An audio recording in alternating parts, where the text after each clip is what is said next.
Welcome to TJ Talks. We are live from my car right now, and we have another movie review. But first, I have something to tell you. There have been recent clown sightings in the area, and a lot of people have been filming them, taking videos of them, and other things. And I just have been told that there are clowns in the area I live in. Like, literally driving around in a van. There are clowns in the area that I live in. Now, I'm not one to worry, but what the fuck? Are we, like, we're being invaded. I just saw a live video yesterday of clowns in a van, driving around saying, like, stupid random shit. That is creepy. The first clown I see that comes towards me, I'm hitting them right in the face. I don't care if they're an actor, if whatever they're doing, I don't care. I'm going to punch them right in the face and make sure they pay. And I'm going to call the police and make them arrest this guy for harassing people. Because there are now clowns in Delaware County. Clowns in Delaware County are one of the biggest things that's happening in the whole world. And it's creepy. I'm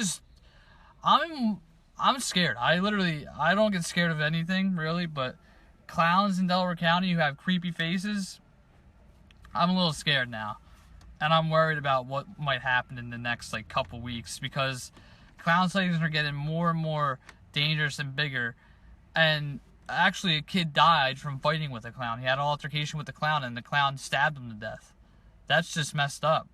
I mean, so just be aware, people who live in Collingdale, because they were sighted in Collingdale. This morning they were sighted, and someone said that earlier, and they were sighted last night. So be aware, they're out there. And I was in my car the other night, and I was sleeping. I'm just sleeping in my car. I had my hat over my head. Someone knocked on my window, and this happened at 11 o'clock at night. And when I put my hat over my head, I looked, and there was no one there. And then I was outside, or my dog was outside on Friday, and someone was trying to lure my dog out of my backyard at night. So I don't know if it was the clowns that were doing it, or if it was somebody else, but I just think that, we should be on alert that clowns are in Collingdale, and we have to, be safe, because they're not going to be only in Collingdale. They're going to be in Ridley, Prospect Park, Fallacross, Sharon Hill, Alden. They're going to be everywhere, and people really just need to learn about that. So, on that note, Texas Chainsaw. Texas Chainsaw is basically kind of a direct sequel right after the Texas Chainsaw Massacre. And this movie came out in 2013. And technically, it literally starts right after the movie. So it kind of basically tells a tale of... It kind of just ignores all the sequels. So Texas Chainsaw Massacre 2, 3, The Next Generation, A New Beginning. So basically, Texas Chainsaw 2 through 6... never happened. It just cuts from the Texas Chainsaw Massacre to Texas Chainsaw in 2013. So, Texas Chainsaw pretty much revolves around a backstory of Leatherface's family. So, after the events of Leatherface going after that girl, and she gets in the truck, she's now on her way to a hospital. You have a call in from a sheriff. So, during that whole time, Leatherface's family, called the Sawyers, now know that the cops are coming, and they're yelling at Leatherface, and they're calling him retarded and stuff.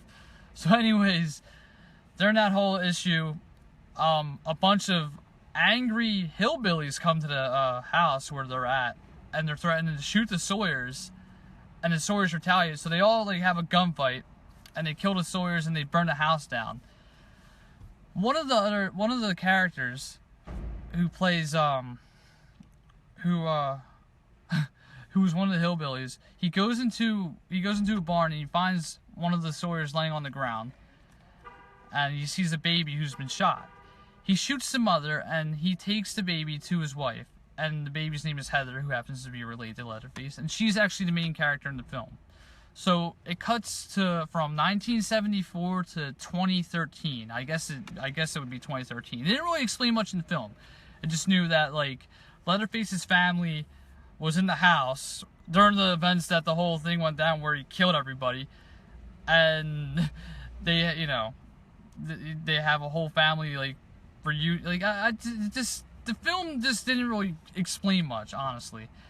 Like, in the beginning, if you watch the Texas Chainsaw Massacre, everybody dies in that house, like in the house. Where does his family come from? Like, does his family just like show up from like a vacation? Like, hey, we're here.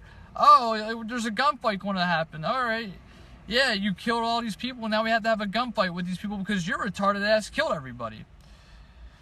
So basically, it cuts to 2013. This is a girl named Heather. She's dating Trey Songz. I don't know his actual name in the movie, but I know it's Trey Songz.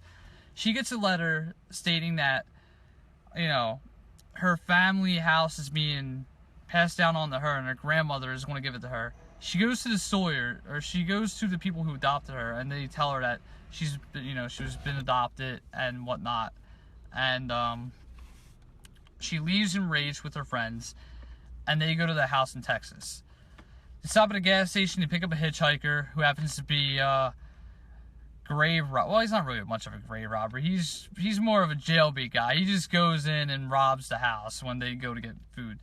So anyways, during the whole film, as they're like finding more stuff out about the house, they find out that Leatherface is in the house, and he's, you know, the robber unlocks the door in the film, and he basically just, you know, gets attacked by Leatherface, and they all get chased down by him. So Leatherface kills everybody one by one, and pretty much it's just a all messed up movie in a way. I mean, it really doesn't explain much. All we know is that Leatherface has I guess it would be his great cousin or something, I guess. I'm not really entirely sure. Like, I don't know how the family line goes, but it's just so weird. Like, the film itself is weird. Like, who would have thought that Leatherface has a family member who, like, he has family member, but he has like a family member who he doesn't even kill. He goes after her. Oh, he goes after her, and he technically tries to like bring her back to his side of the family, I guess. Like, it's kind of like Rob Zombie's Halloween. Well, we're gonna work on that soon, and probably before Halloween starts. But he's like, all right, that's my great cousin, and I gotta, you know, protect her with my life because she's she's my cousin, and nobody should fuck with her, pretty much, I guess. But it's just, the movie doesn't really explain much. He just has another family, and he just does different things. It's just it's a mess of a movie. That is my least favorite sequel out of any Texas Chainsaw Massacre I've ever seen. And Texas Chainsaw 2, that came out a decade later in 1980. And that movie was kind of like a comedy spoof of Texas Chainsaw Massacre. But other than that, not a bad movie. It's not really much explained, so it's kind of hard to explain the movie while explaining it in a video. You just have to watch it for yourself.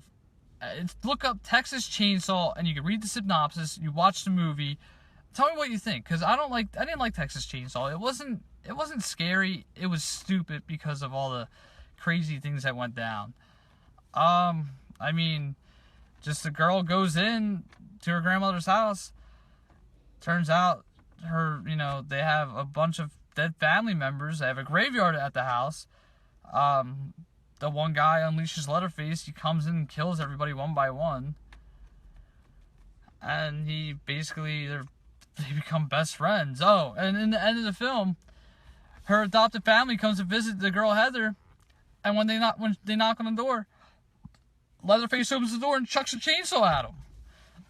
That is the stupidest way to end the movie. Like, she becomes friends with the villain. You don't become friends with this horror villain. That's like saying, I want to become friends with the clowns that are out in Delaware County. No.